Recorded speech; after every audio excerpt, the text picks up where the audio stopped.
Welcome to the Global News Podcast on YouTube, where we go behind the headlines. Hello, I'm Oliver Conway.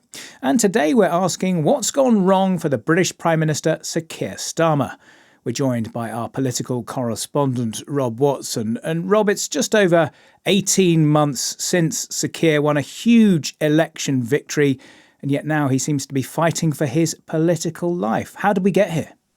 It is an extraordinary turnaround, Oliver, and you're right to point out that he got one of the biggest parliamentary majorities since the Second World War, since 1945. So he seemed to be all-powerful. I mean, I guess it is worth saying that he only got 34-5-ish% of the vote, and one does think that he partly won as a vote against the previous government, the Conservatives, rather than any love for him in particular or his Labour Party. But nonetheless, he had this whacking majority.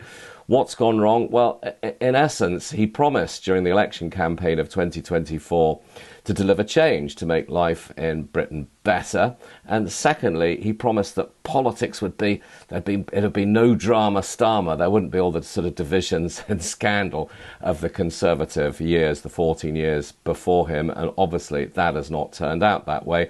And in addition, there were all sorts of policy U-turns and sort of, a sense of just one mistake, unforced error after the other. And so he went from this massive majority to now being, quite extraordinarily, the most unpopular Prime Minister and leader since polling began. OK, so things haven't been going well for a while, but now he's at crisis point, and it's linked to the Epstein files. Just explain how that is. Yes, and of course we wouldn't be at crisis point were it not for what has come before, what we just discussed. Now, essentially, to make a long story short, in December of 2024, he had appointed Peter Mandelson, this extraordinary influential figure in Labour politics over the last 20, 30 years, and had appointed him as the British ambassador to Washington, to be a man with a great deal of skill and experience in somehow dealing with President Trump. But it was known that Peter Mandelson had been a friend of Jeffrey Epstein, and of course in the emails that were released in September of last year and the more recent ones that have been released, it just suddenly looked awful, the closeness of those ties, and people were asking, what on earth were you doing, Prime Minister Starmer, appointing this man? What a catastrophic failure of judgment.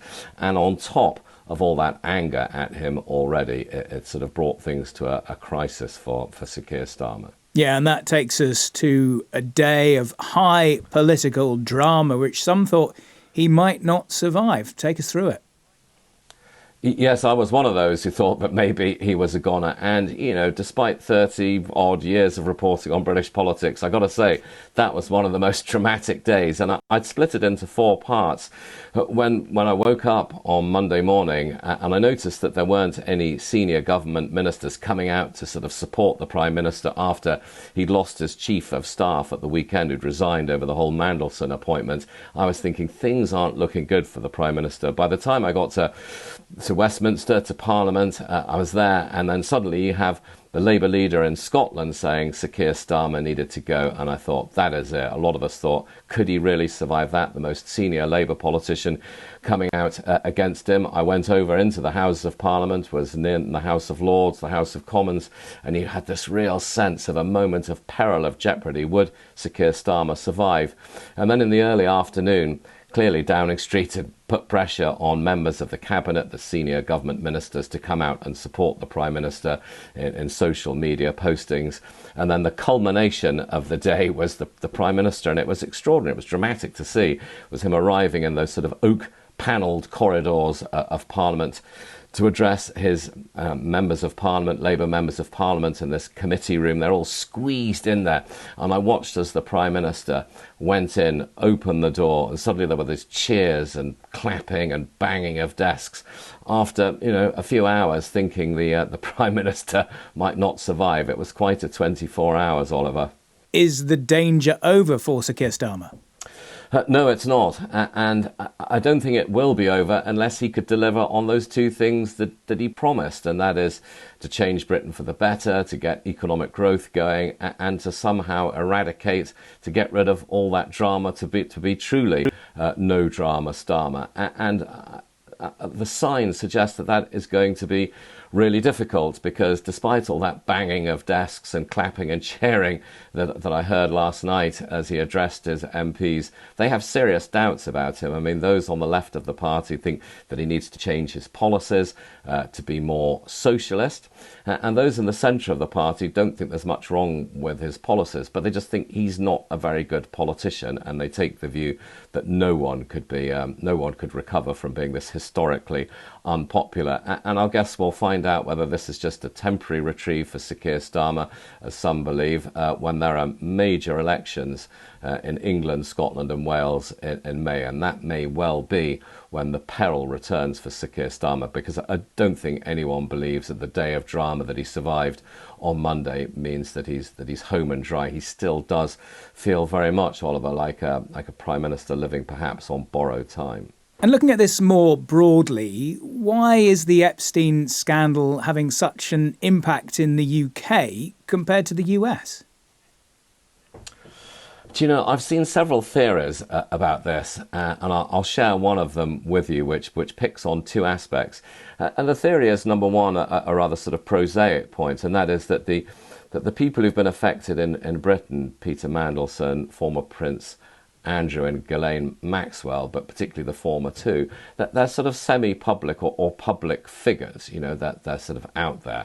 Whereas a lot of the big names who've been affected in the United States tend to be more from the private sector. So that's a rather kind of prosaic reason. The second theory that I'd seen, which is if you like, more kind of cultural and rather interesting, and I don't know what people will make of it, is that essentially, you know, the elite institutions themselves tend to think that a scandal is always a good opportunity to protect the institution. So in other words, if you really make an example of Peter Mandelson, make sure he is properly disgraced, you save the institution, you save politics. And similarly, the royal family, by moving very early to ditch the former Prince Andrew, again are using a scandal to save the institution. So that's a theory. Whether it's a correct one, I don't know, but it's certainly an interesting one. Yeah, talking of institutions, what has happened to the UK itself? It was once a beacon of stability. You had Margaret Thatcher, Tony Blair, both serving 10 years at the top. Now it seems impossible to govern. Why? I can put a figure on that, right? I mean, it's 6 prime ministers in 10 years, and I suspect one of the reasons why Labour politicians stepped back from the brink on Monday and getting rid of Sir Keir Starmer is that they thought, oh my goodness, do we want to add a 7th prime minister to the list? But to get to your question, I think it's because, you know, reasonably or unreasonably, for about the last 20 years, British voters have felt that British politicians of whatever stripe have not addressed what they see as the 3 underlying issues driving volatility, not just in the UK, by the way, but lots of other European countries. And those 3 things are, number one, stagnating living standards. And that's something that hasn't happened in Britain since the Napoleonic Wars, Oliver, the early 1800s. Secondly, a widespread sense amongst voters, whether fair or not, that sort of Britain is crumbling. The state is crumbling, the transport doesn't work, hospitals, education. And then third is widespread concern about the high levels of immigration over the last 20, 30 years. So you put all those 3 things together, you have very, very unhappy, angry voters. And one of the things, going back to the start of our conversation as to why Sir Keir Starmer is in such trouble, he became Prime Minister at a time when trust in politicians, when anger levels were already extremely high. So to somehow make a success in that kind of environment was always going to be a challenge. And it's a challenge that at the moment, I suspect even Downing Street would admit that he is failing. Rob, thank you. Rob Watson, our political correspondent. If you like this episode, please subscribe here on YouTube. If there's anything you'd like us to cover in particular, leave a comment below. And for more international stories, download the Global News Podcast wherever you get your podcasts.